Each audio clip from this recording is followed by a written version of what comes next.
Good morning and welcome to another edition of Awaken the World. My name is Garen and today we're going to readdress fear again.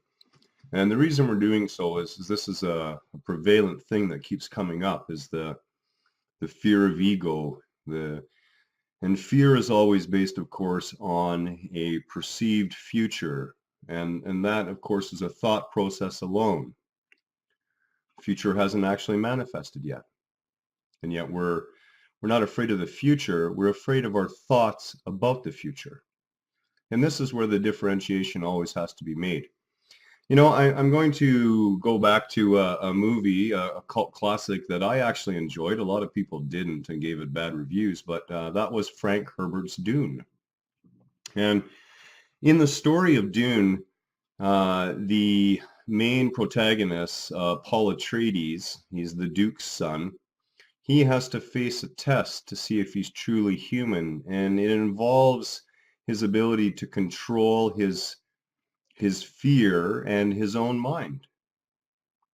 And in the process of enduring this test, which was a neurostimulation box, a pain box, you put your hand into it, and the box used electrical signals to simulate the electrical signals going on when your hand is slowly starting to cook and catch on fire and burn. It sounds quite horrible, but of course nothing actually happened to his hand. It was all neurostimulation.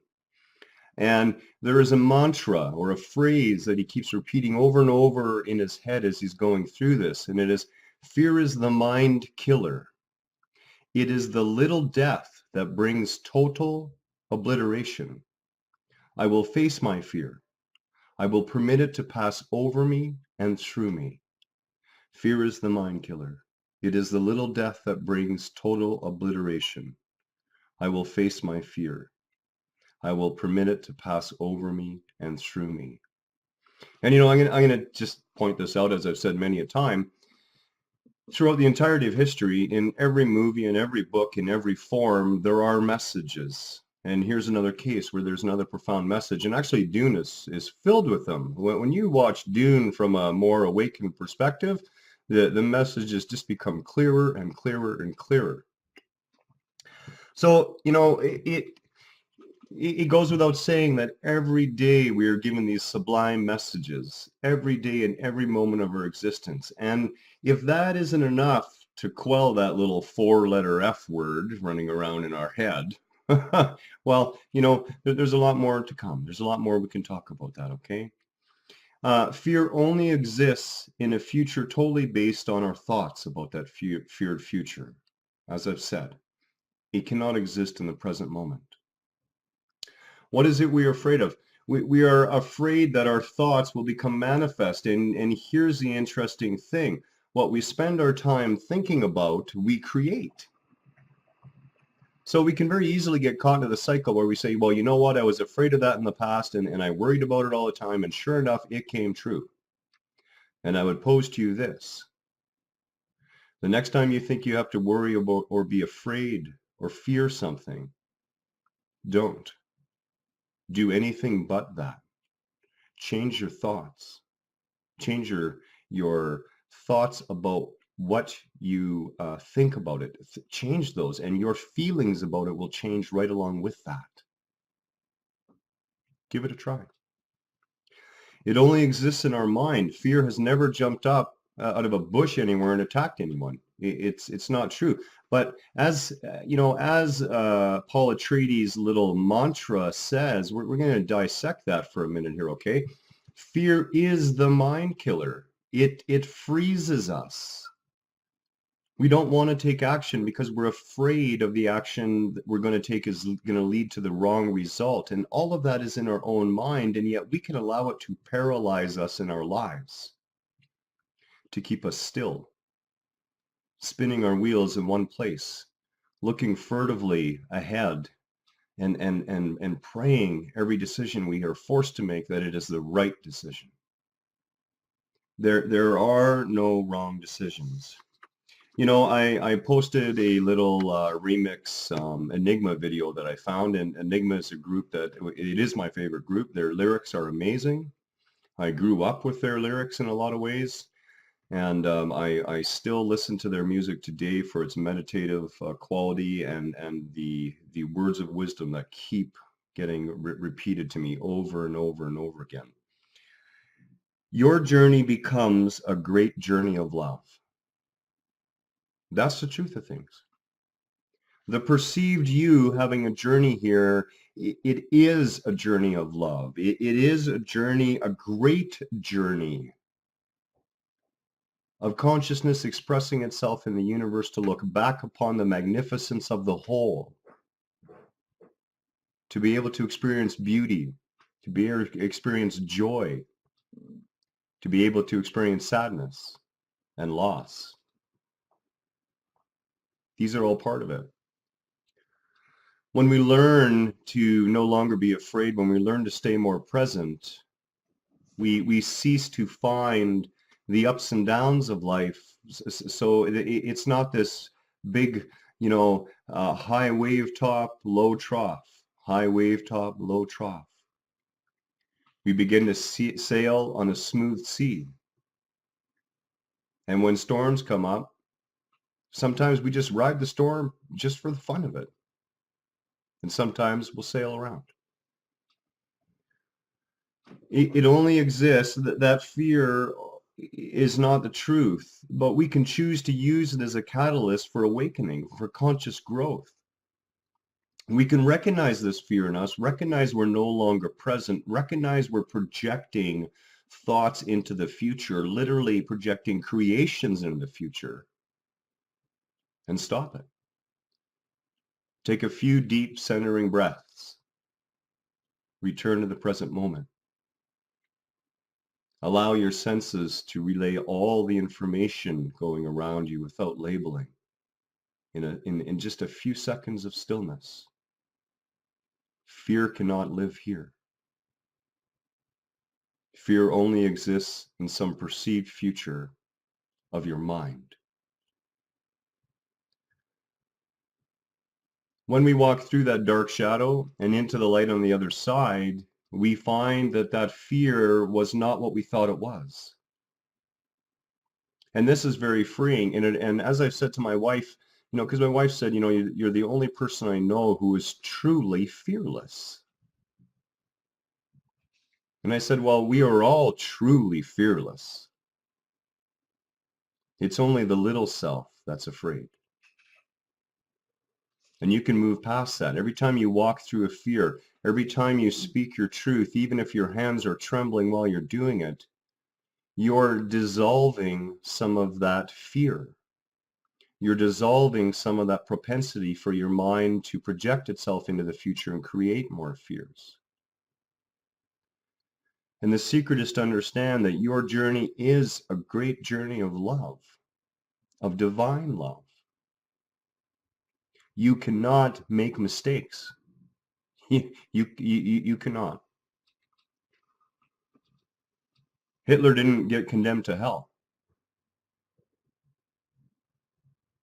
Hitler faced the same non-judgmental creator, the same loving creator that we all face, and has grown from the experience and has returned here again already in different form.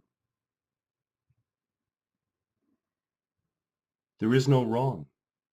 There is only what you choose based on how aware you are of the truth of your existence. And when you're making choices less than that awareness, you're very much like a little baby. We as a species are hardly in the very beginnings of play school. We're all sitting down at little tiny tables with big white pieces of paper doing finger painting right now as a species. That's about the equivalent of where we are consciously. We don't blame or harm or damn the baby to an eternity of hell for what it does in unconsciousness. Allow yourself this knowledge. You only do the best you can do with the level of awareness you have, and whatever you do, it's okay. It truly is. You're not judged, and the universe has this marvelous way of making everything serve us. It's the truth. Just look at your whole life. I mean, I've been shot, stabbed, dropped out of an airplane with a failing parachute, fell down the side of a cliff, broken bones. I've been locked in a hellhole of you can't even call it a prison, in the middle of the jungle. And none of those things were bad. They simply were. I've grown from that. I've learned from that. I've expanded from that. I've had marvelous experience because of that. And I make higher and higher and higher choices based upon the suffering that I had to endure until I chose to no longer endure it. Fear is the mind killer, and the little death that brings total obliteration is the little death of our inability to openly move forward in faith, in simple trust. One of the things I tell my wife all the time, and I love my wife with my whole heart. Kelly's the most wonderful woman I have ever met. She's a true gem and has a heart of gold. But I tell her all the time, you are not your fears. You are not the little things you see in yourself. You are all the magnificent things that you think of yourself. That is what you are. One of the best ways to get through is to start living from that place. Have a willingness and a joy and expectation that the universe is going to show you the path no matter what you may do on it. Because that is the truth of your existence. Once that insidious little F word, fear, a little four-letter word, takes over your being, dysfunction truly begins to set in, okay? And in extreme cases, we see total withdrawal from societies and social engagements, total withdrawal from life, and a stagnation of being, and a temple that begins to rot.